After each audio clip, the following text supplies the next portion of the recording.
Hey guys, welcome back. In this video, we'll be going over backwards marching. So backwards marching, believe it or not, is the same technique you would use going forward, but instead you're going the opposite direction and landing on the balls of your feet instead of your heels. Understanding the 3 point of activation, Javier will demonstrate a single backwards marching step.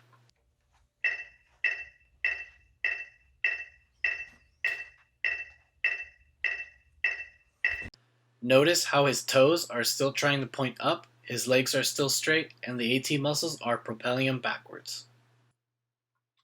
In the next couple of clips, we are applying what we learn about backwards marching to the exercises we know: 2-step, 4-step, and 12 and 4s.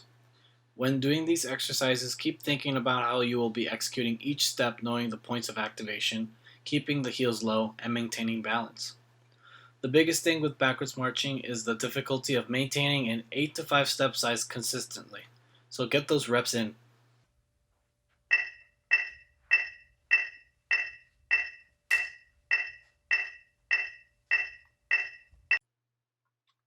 In this next clip, Javier will be demonstrating 2-step backwards.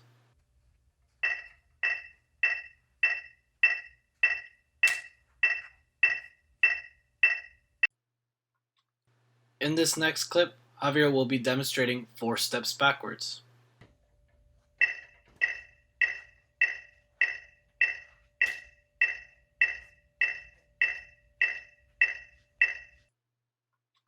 In this next clip, Javier will be demonstrating 12 and 4s backwards.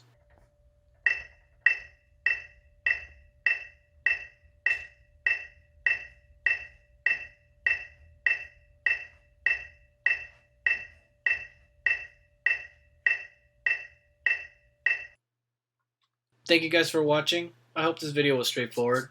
Or shall I say backwards? Just keep in mind we haven't went through every single exercises with different step sizes. So I'm leaving it up to you guys to practice on your own all the step sizes within the exercises. So you have plenty of work to do, guys. Other than that, see you in the next video. Bye.